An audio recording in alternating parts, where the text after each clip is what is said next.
was dying, he rushed to Spain for a last word with him. He hated what his son was doing.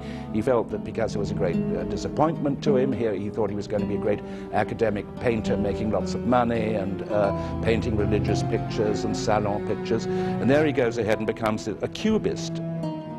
Picasso was deeply saddened by his father's death, knowing that in spite of all his father had given him, they ended up unable to understand each other. José lived his whole life in awe of tradition, and it was beyond his comprehension that his son was not simply breaking the rules, he was inventing new ones. Pablo Picasso would become the most famous name in 20th century art.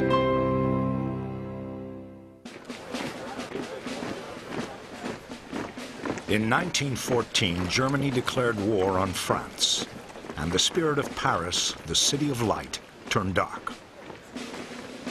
Both of Picasso's closest painter friends, Georges Braque and André Derain, willingly joined the fight, as did his poet friend Guillaume Apollinaire. To the disappointment of many, Picasso did not volunteer. Because Spain was neutral, Picasso didn't have to fight in World War I. But since he lived in Paris for a lot of the war, he had a terrible time because there were women who used to hand out white feathers to young men who were not in uniform. And he was a recipient of a lot of abuse for this. Shortly after the war began, in the summer of 1914, Picasso's lover, Eva Guel, fell seriously ill and had to be hospitalized. He made long treks across Paris each day to see her. He was alarmed at how quickly she deteriorated. He wrote to Gertrude Stein, "My life is hell." Eva died on December 14, 1915, of cancer. In his next letter to Gertrude, he wrote, "My poor Eva is dead. This has been a great sorrow to me, and I know that you will miss her. She was always so good to me." Picasso's grief and the tragic mood of wartime Paris threatened to engulf the artist. But he soon found an escape. In late 1915, he met the poet Jean Cocteau, who described Picasso's presence as being like an electrical charge.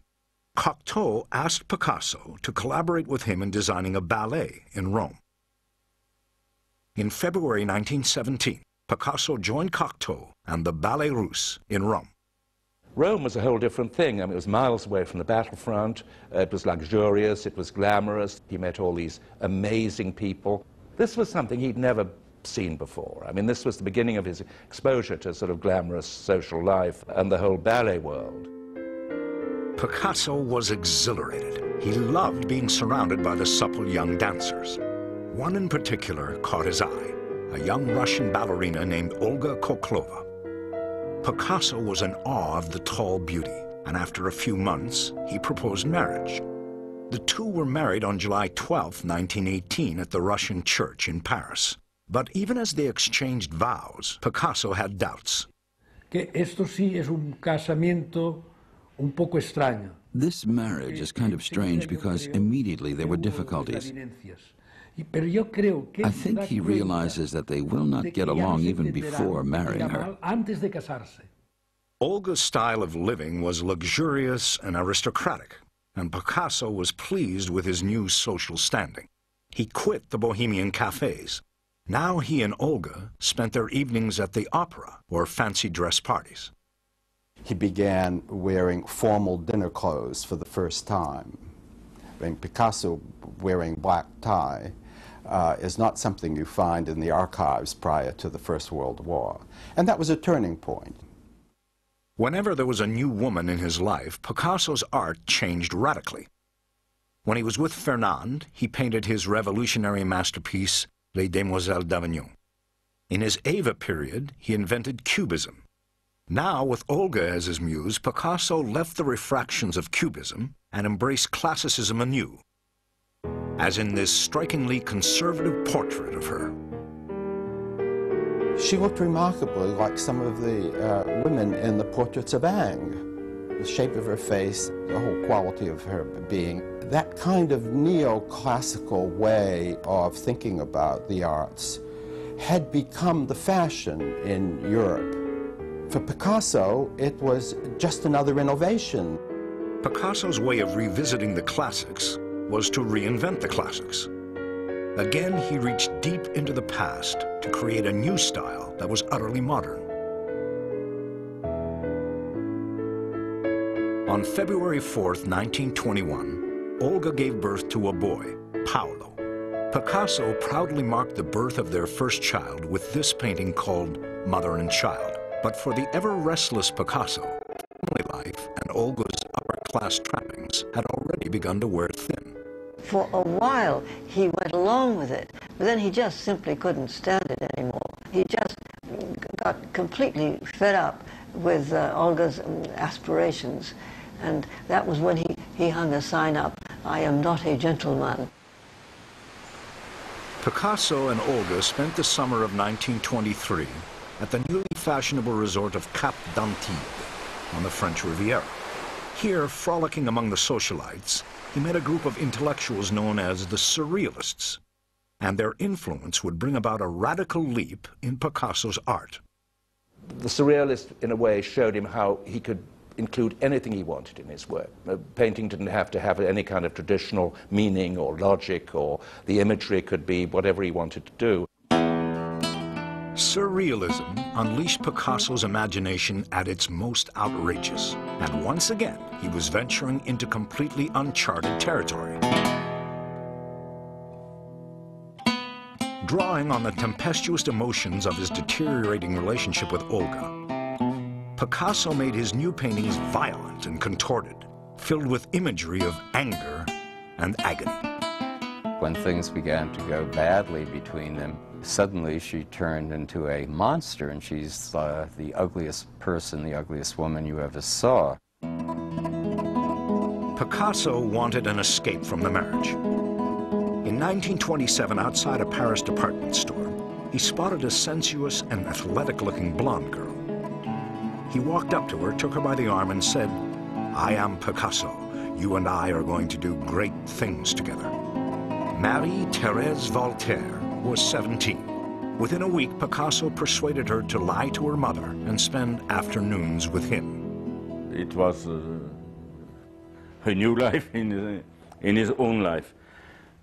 But it stayed in the total secrecy, because she was, how do you say it, minor.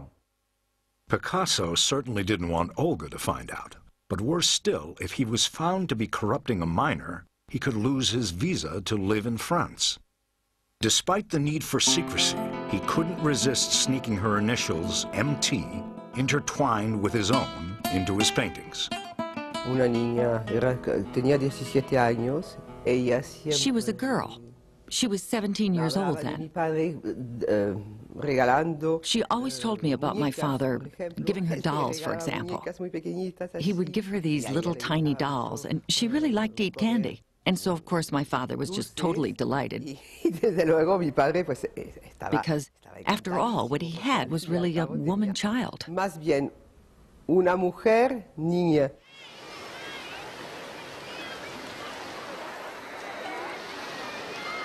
In 1928, when he and Olga spent their summer holidays here on the Atlantic coast at Dinard, Picasso brought Marie-Thérèse and put her up in a nearby pension for children. Picasso's portraits of Marie-Thérèse were the most overtly sexual work he had done to date. The images of Marie-Thérèse are of a totally passive, Zoftig woman who seems to be compliant. It's as if she had absolutely no will or mind. Body parts tend to get juggled so that sometimes breasts look like testicles, faces can look like genitals, and it's a whole fantastic way of reconstructing the body in terms of double and triple images. He made endless studies of the placid, voluptuous Marie-Thérèse sleeping, including this painting called The Dream. I don't know if you've ever noticed, but the head is surrounded by what appears to be a male organ. It is surrounded by a male organ. You can see my mother's breasts. My father always spoke about my mother's breasts. He would say to me, they were just like apples. You just can't imagine what breasts your mother had. They were like apples. They were stupendous. Picasso drew on the lust he felt and created a vision of himself as the Minotaur of classical Greek myth, half man, half beast, overpowering, raping, and devouring an innocent girl. Picasso concealed the affair for 8 years. But in 1935, the secrecy was shattered when Olga discovered that Marie-Thérèse was pregnant with Pablo's child. Enraged, Olga took Pablo and moved into a hotel. She was devastated.